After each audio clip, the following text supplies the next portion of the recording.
What's up, guys? Welcome back. We're going to be talking again about discipline. A couple of questions came up in comments and in DMs that I've got, and I want to cover a few of these. I was thinking of doing it in the comment section, but you know what? We're going to go ahead and jump into a video with it.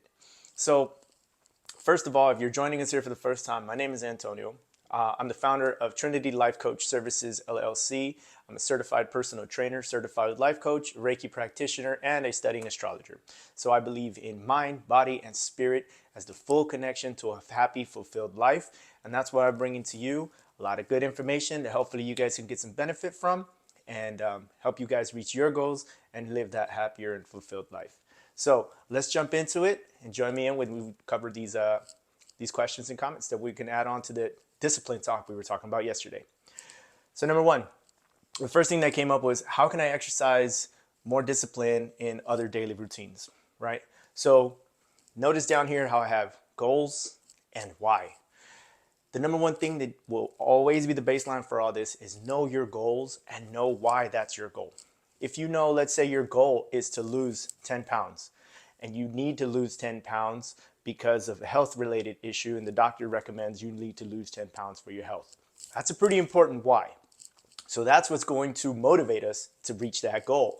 And that's what's going to keep us in line with what we practice on a day-to-day basis. So when somebody comes up to you and offers you that extra sweet treat, you know why you can't have it.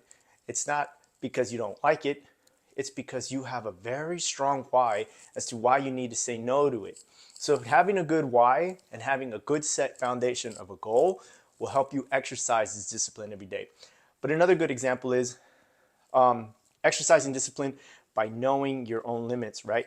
You want to know how much you can do without overdoing, if that makes any sense. So like we talked about yesterday, okay, I know I'm going to go ahead and have this one sweet treat, but have that one and then have that inner fortitude to say one is enough. I've treated myself, but I have a goal and I know why I want to achieve that goal, and that will motivate you to exercise better discipline.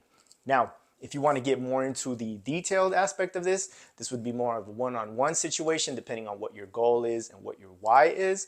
We can break down exactly how to exercise more discipline to achieve that one particular goal. Now, the next one is I want to tackle something small first, but I don't believe I can do it. I've tried before. Yeah, tackling something small is a very good way to start. Let's say, for example, that you don't walk at all. You live a sedentary life, but you want to start walking. So you're going to start with a half a mile a day. I want to start walking a half a mile a day. Okay, that's a small step, but now you have a measurable step, right? And again, it goes back to why do you want to do that? What is your goal? And how do those two align to keep you motivated to walk that half a mile a day? And then you turn it to a mile a day, a mile and a half, and you progress and you progress. But you have to know why you want to do that and what your goal is for that. I've tried it in the past and I don't believe I can do it. Well, failure, right? Yeah, we all see failure. We all experience failure, but we shouldn't be afraid of failure. And that's the big difference here. I'll give you another example. When you're in the gym, if you've ever done a set to failure, right? Let's say you're doing push-ups or pull-ups or crunches, and your personal trainer tells you do a set to failure. That means you're going to do as many as you can until you fail. Why is failing a goal? Well, because now we have a baseline of where we are, right? So if all you can do is one push-up or one pull-up, that's fine.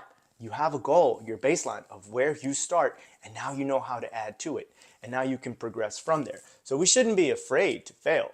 We should be afraid to not try at all. And that's the number one thing. Don't be afraid to fail. If you did it before and you failed, great. Now you know where you start at.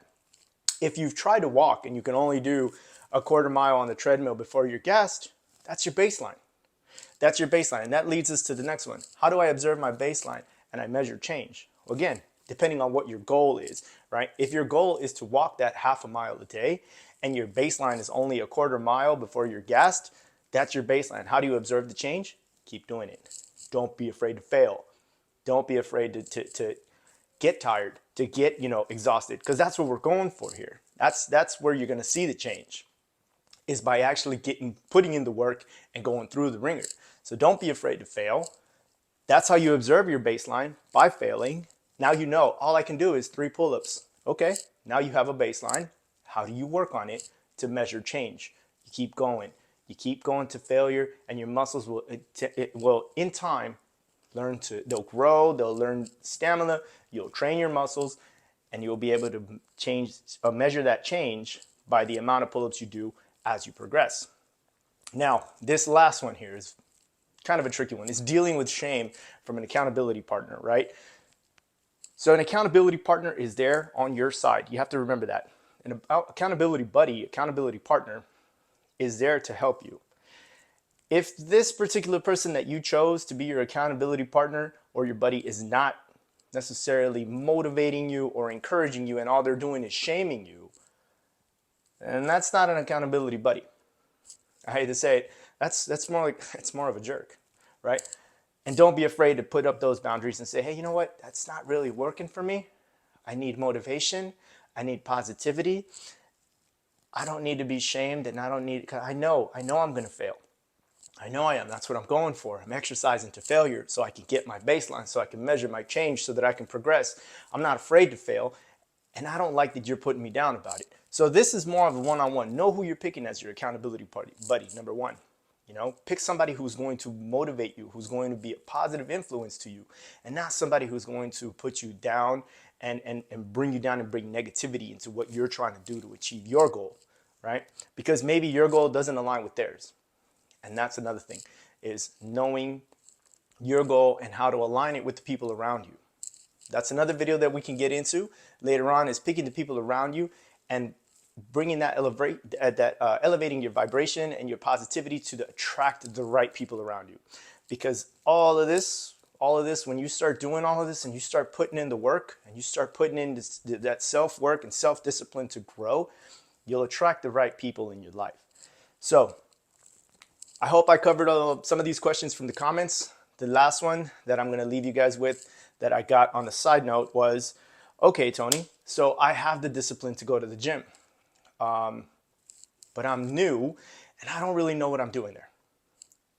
So I have the discipline to get there, but what do I do once I get there? Because I've been doing it and I'm not seeing results. Again, that's where a personal trainer comes in. That's where a life coach comes in, someone who knows what they're doing, or get a workout buddy who knows what they're doing. But that's what we can cover on the next video. We'll talk about some things to do while you're at the gym to keep you motivated, to keep you going. But again, baseline to it all, know your goals and know why you want to achieve your goals. If this is strong, this will be backed up, and there's nobody that can tell you otherwise that you can't achieve those goals. All right, so thanks again for these comments. I hope I covered up some of these comments and questions. If you have any more, anything else that you need clarification on, please feel free to drop it in the comments. And if you've liked this video, if you gained any knowledge from it, or if you'd like to share this information with somebody else, please share, like, subscribe. I want to keep putting out a lot of these videos, and I want to keep putting on and adding on to this so we can build and we can keep growing. So thanks again for joining me today. We'll talk again the next time. See you.